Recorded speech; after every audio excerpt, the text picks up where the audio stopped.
La privatisation de l'éducation en Côte d'Ivoire s'est accompagnée d'une marchandisation. Cet extrait du dernier rapport du Mouvement ivoirien des droits de l'homme, MIDH, jette un pavé dans la mare de l'éducation nationale en éclaboussant les fondateurs d'établissements privés. L'enquête dénonce également une offre éducative publique limitée qui contraint certains parents d'élèves à opter pour le privé. Notre étude a montré que de 1970 jusqu'à 1992, l'État de Côte d'Ivoire consacrait au moins 5 à 8% du PIB à l'éducation. Et en ce moment-là, la courbe d'évolution des élèves dans le privé a chuté de près de 22% à moins de 10%. Donc aujourd'hui, on est à moins de 5% du produit intérieur brut qui est consacré à l'éducation. L'Organisation des parents d'élèves et étudiants de Côte d'Ivoire appelle à privilégier l'école publique pour une égalité des chances face au droit à l'éducation. L'école privée a pris le pas sur l'école publique. Et donc nous souhaitons qu'il y ait plus d'établissements publics financés par l'État de Côte d'Ivoire que d'établissements privés. Et qu'on essaie d'atténuer le financement des écoles privées. Pour un élève orienté dans un établissement privé secondaire, l'État verse à l'établissement 120 000 francs CFA pour le premier cycle et 140 000 francs CFA pour le second cycle. Cette subvention est souvent majorée de frais complémentaires, un trop perçu que recusent les parents d'élèves. L'État dit, moi j'ai pas assez de classes, je te donne mon enfant. Au lieu de 60 000 francs ou 70 000 francs que les autres te donnent, moi je te donne 120 000 francs. Tout compris. Mais pourquoi tu t'en vas demander encore de l'argent à l'enfant ou bien aux parents de l'heure pour que son enfant soit à l'école? Alors ça, nous, on dit non. Les principaux accusés, les fondateurs d'établissements secondaires privés, contactés par le biais de leur fédération, la FENEPLACI, n'ont pas donné de suite à notre demande d'interview.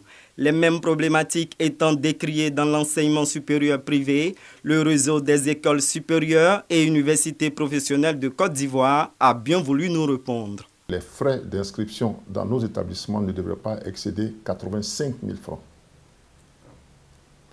Et indépendamment de cela, il y avait des frais complémentaires qui ne pouvaient pas excéder les 150 000 francs.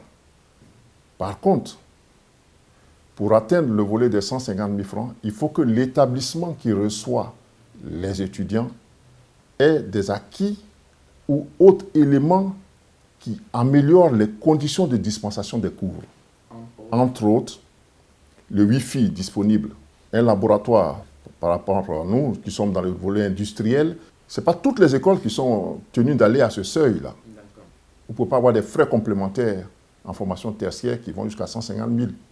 Pour Charles Memel Kakou, la formation dans le supérieur public coûte bien plus cher à l'État que celle dans le supérieur privé. L'État subventionne à hauteur de 450 000 pour le secteur industriel et 350 000 pour le secteur tertiaire. Mais regardez un étudiant qui est orienté à l'université publique. Il va au-delà du million, 1 million 2, voire 3, voire 4 selon les secteurs. Donc il faut que les gens apprennent à comprendre que les écoles privées font un énorme sacrifice. Des frais complémentaires ne pouvant excéder 85 000 francs CFA, autorisés sous certaines conditions dans le supérieur, la même recette est appliquée dans le secondaire et la direction de l'encadrement des établissements privés y veille. D'un établissement à un autre, les prix varient, mais ce que je voudrais ajouter, c'est que au moment de l'affectation des élèves en classe de 6e, les informations figurent sur la plateforme pour les parents qui choisissent par exemple un établissement privé. Selon la localité dans laquelle ils habitent, les frais demandés aux parents sont indiqués également. Dans la même localité, vous avez plusieurs établissements. C'est à vous de choisir ce qui vous arrange. Vous choisissez en connaissance de cause. Depuis 3 ans, cela est mis en place de façon à ce qu'il n'y ait plus de plaintes. Cette année, nous avons eu 2% de plaintes. Comparé avant à près de 20%, il y avait des plaintes, des demandes de réaffectation. Quelles démarches les parents d'élèves doivent-ils adopter face aux établissements qui leur font payer l'entièreté de la scolarité de la première année sans leur reverser cette somme due une fois la subvention de l'État payée? Quand le parent se trouve confronté à une situation, à cette situation, ils viennent nous voir et nous intervenons auprès de l'établissement. cela doit être laissé à l'appréciation du parent. On vous propose que la première année, vous payez la totalité, mais que les autres années, cela vienne en soustraction de ce que vous devez payer. Face à la limite de l'offre éducative publique, les établissements privés représentent une alternative de choix pour l'État de Côte d'Ivoire qui édicte les conditions d'application des frais complémentaires. L'inobservation de ces conditions par certains établissements privés renchérit le coût de l'inscription des élèves.